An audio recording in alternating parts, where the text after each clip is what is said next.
All right, so are you ready to dive into a case that is just, I don't know, it's really unsettling. Oh, yeah. We're looking into the disappearance of Jamie Ley. Okay. So it was back in 2010. She was living in Phoenix, Arizona. Had what seemed like a really picture-perfect life. Hmm. Successful University of Michigan grad, Mm. the whole 9 yards, really. But then she just vanishes. Wow. And what makes it even weirder is that weeks went by Really? before anybody even noticed she was missing. Oh, gosh. Yeah. And so to guide us through this, we've got excerpts from the Wondery podcast, 48 Hours, Yeah. The Stranger Beside Me. Oh, okay. Yeah. I've heard of that one. Yeah, buckle up. I think what's so disturbing about this case is that it really shows you just how dangerous online deception can be. Yeah. Like how easy it is to just create this whole false identity online and then the very real consequences that can come from that. Absolutely. Like, how well can you ever really know anyone these days? You know? Right. But I guess before we go too far down that road, let's rewind a little bit. Huh? And, try and get a feel for what Jamie's life was like before everything went sideways.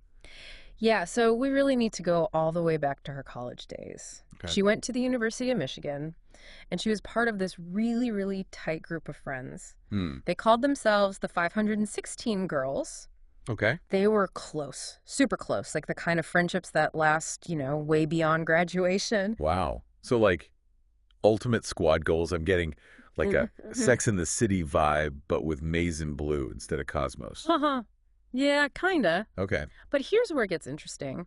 Within this group of really close friends, Jamie was known for being super private, Oh. especially when it came to her family. Mhm. Now, her parents, Vonnie and Jamie Ley, they had these big dreams for her. They really wanted her to go to medical school. The classic parental aspirations. Yeah. But it sounds like maybe Jamie was doing her own thing, even if it meant keeping her family kind of at arm's length. Yeah. But do you think that, like, guarded personality, could that have made her more vulnerable in some way? Like, if something happened, would people be less likely to even notice? You know what I mean? Yeah, no, absolutely. That's definitely possible. Mm-hmm. And it's something that kind of haunts this whole case, like how her being so private really delayed everything. Right. Okay, so fast forward a bit. Jamie's living in Phoenix. She's doing really well at her job. She was in medical sales. Okay. And she's active in, the University of Michigan Alumni Club out there. So on the surface, it looks like she's got it all. So it seems like she really did the whole, like, Phoenix rising from the ashes thing, Yeah. reinventing herself, building a new life, far, far away from whatever it was she was keeping private back home. Exactly. And that's when Brian shows up. Okay. Another huge Michigan fan. Mhm. And from what I've read, he kind of swept her off her feet pretty quickly. Ooh. The classic tale of romance sparked by shared fandom, right? Right. But I have a feeling this Brian character might not be all sunshine and roses. What do you think? Yeah, let's just say Brian's appearance in the story is kind of a big turning point. Okay. According to him, they hit it off immediately. Like instant connection, bonded over their, love for Michigan. Right. He described Jamie as this vibrant, really outgoing woman. Wait, so hold on. We've already got two totally different versions of Jamie here. Like, reserves friend versus life of the party girlfriend. Makes you wonder, like, what was she really like? Yeah. And who was this Brian guy to bring out this seemingly, hidden side of her? Exactly. Yeah. And remember how I mentioned online deception? Well, turns out Brian wasn't who he said he was. Oh, no. His real name was Rick Valentini. Oh, wow. And his entire life story was completely made up. Hold up. Fake name, fake persona. This is giving me some serious catfish vibes. Yeah. But this isn't, some reality TV show. This is real life with some really serious consequences. What kind of person does that? That's the big question, isn't it? And as we go deeper, we're going to start to see how deep Rick's deception really went. Okay. And maybe get a little closer to the truth about why he might have targeted Jamie. Okay. But for now, let's focus on the day she disappeared.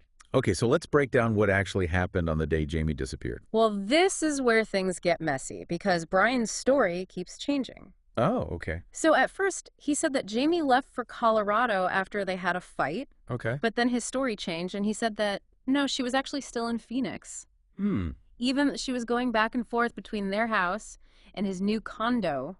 Hold on. So he's giving conflicting stories right off the bat. Mm-hmm. That's a huge red flag. Right. And what about her friends and family? Did nobody suspect something was wrong? Well, because Jamie was so private, nobody really thought anything was off. It wasn't until Marina Buffa, she was the president of the alumni club, started to get really worried that things took a turn. And she reached out to a private investigator, a guy named Burke Files. Yeah. And he started finding out some pretty strange stuff about Brian. Okay, so finally someone's asking some questions here. But how did this private investigator even get involved? Did he have experience with cases like this? Yeah. And what exactly did he find out about Brian that was so strange? Let's just say that what Burke found was just the tip of the iceberg. Okay. And as we go through all of his findings, we're going to see how this whole web of Brian's lies starts to unravel, Okay. revealing a truth that's much darker than anybody could have imagined. All right. Well, I guess we'll have to wait until part 2 of our deep dive to really get into that. Yeah. Thanks for joining us so far, and we'll see you next time. Yeah. So we left off with this private investigator, Burke Files. He's digging into Brian's past, right? What did he find? Like, was it enough to get the police involved? Oh, yeah. What Burke found, it's like when you pull on a loose thread on a sweater, the whole thing just starts unraveling. Remember how Brian was all about being a big Michigan alum? Yeah. Well, Burke finds out that not only was his name fake, but his whole persona was just, I don't know, made up. No Michigan degree? Nope. No fancy background? None of it. Just smoke and mirrors. So this guy was basically cosplaying as a successful Michigan alum. Pretty much. Just to impress Jamie and everyone else. I mean, Right. that's a whole other level of commitment to a lie. It really is. What was he hoping to get out of all of this? That's what investigators were trying to figure out. Yeah. And it wasn't just the Michigan stuff.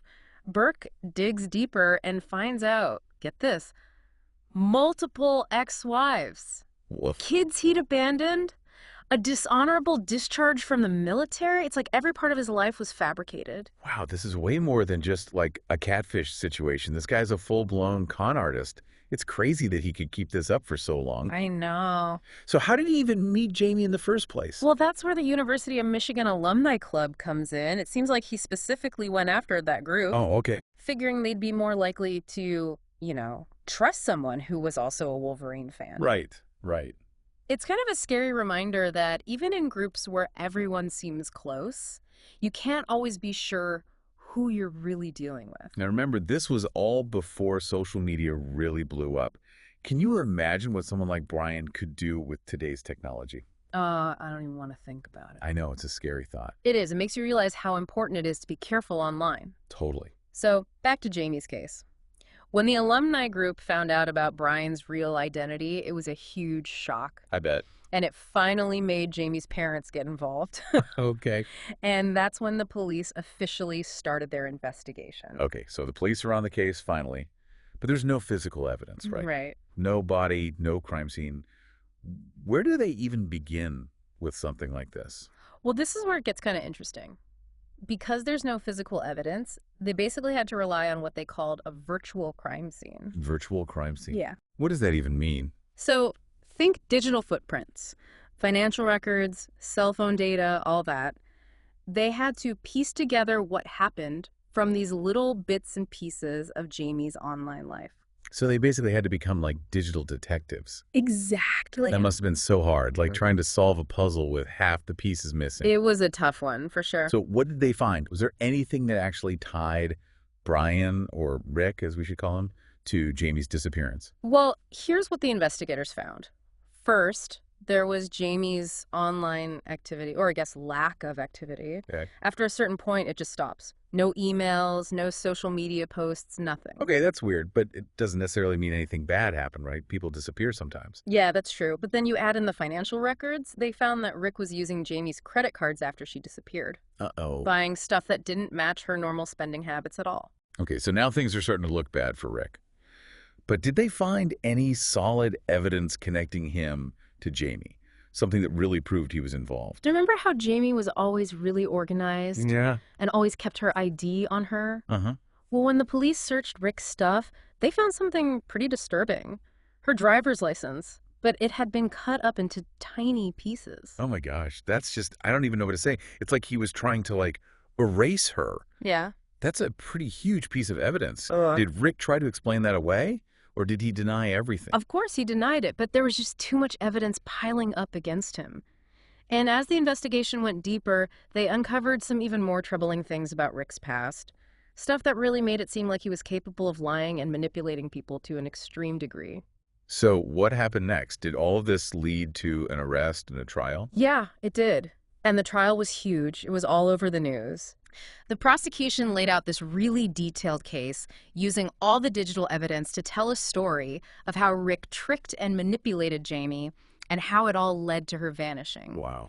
But of course, the defense had their own story. Right. They tried to say that Jamie just walked away from her life on purpose, that maybe she was still out there somewhere. So it was basically a battle of who had the better story. Exactly. And I guess it all came down to who the jury decided to believe. Right.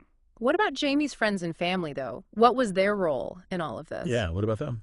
Well, they were incredibly important. They provided a lot of insight into Jamie's personality, her habits, her relationships. And their testimony really helped to remind everyone that this wasn't just a case. It was about a real person who had disappeared. As the trial went on, the whole world was watching, waiting to see what the verdict would be. So what happened at the trial? Did the jury believe Rick's story? Or did they side with the prosecution? The suspense was intense. You could just feel it in the courtroom as the jury came back in to deliver their verdict. Whatever they decided was going to determine what happened to Rick Valentini, and in a way, it felt like it would affect how we remember Jamie Ley. But to hear about the verdict and what happened after, you'll have to join us for the last part of our deep dive. So, okay, we're back in the courtroom, right? After weeks of testimony and digital forensics and all these conflicting stories, like what happened? What did the jury decide? It must have been so tense. Right. Especially because, remember, the prosecution's whole case was built on this idea that Rick was like this mastermind who just completely wiped Jamie from existence. But then the defense is trying to say that she just took off on purpose. Right. And maybe she was still out there somewhere. So it was basically like, which story are you going to believe? Exactly. So what happened? What was the verdict? Well, the jury was only out for 4 hours. 4 hours? Wow, that seems pretty fast considering how complicated everything was. Do you think the digital evidence was just that strong? Or was there something else? I don't know, but 4 hours does make you think that the prosecution did a really good job, they connected all the dots, Rick's lies, his behavior, and then Jamie disappearing. It all fit together. Yeah. And don't forget about that driver's license. Oh, right. That was huge. It was like a physical symbol of him trying to just erase her. Yeah, no, that's true. It's one thing to hear about online stuff and money, but that driver's license, that made it real, I think it must have really gotten to the jury, too. It just connected Rick to Jamie in a way that was impossible to ignore.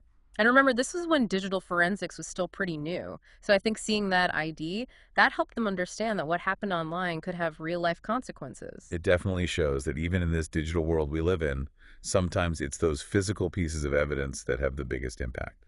So Rick is found guilty. Justice is served.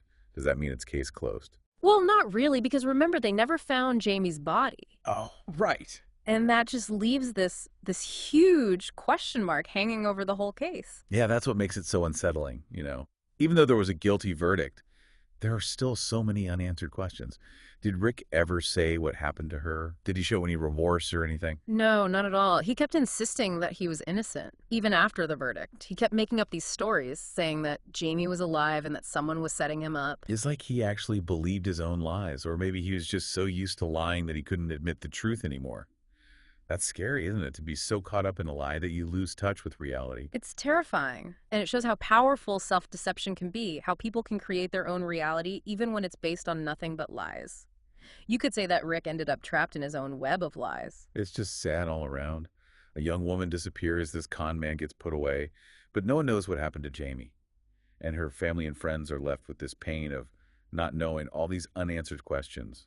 You're right, and that's probably what will stay with people the most about this case.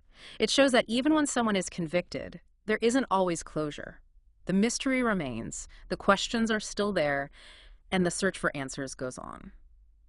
So, I guess, what can we all learn from this? What are the takeaways from Jamie Ley's case? I think it reminds us that in this world where anyone can create a fake online persona, we have to be really careful. We need to be aware of who we trust, who we connect with, and what we share online. Yeah. But it also shows how important it is to really connect with people in real life, to pay attention to our friends and family, and to notice if someone seems withdrawn or like they're struggling. So it's all about finding a balance, right? Yeah. Being open to connecting online, but also protecting ourselves from people who might not be who they say they are. And sometimes just reaching out to someone can make a world of difference. Absolutely. So, as we wrap up our deep dive into the disappearance of Jamie Ley, let's all try to be a little more aware, both online and offline. Let's be more careful, more discerning, more vigilant in our interactions, and let's honor Jamie's memory by promoting truth, accountability, and safety online. Well said. This case has taken us on quite a ride, from intrigue and shock to sadness, and this really uneasy feeling. It just shows that even in seemingly normal lives, there can be darkness hidden underneath. And even though it can be hard to find, the truth is always worth searching for. Thanks for joining us for this deep dive. We hope it made you think, question things, and maybe even be a little more cautious in the online world. Until next time, fellow deep divers, stay curious, stay safe, and keep searching for the truth.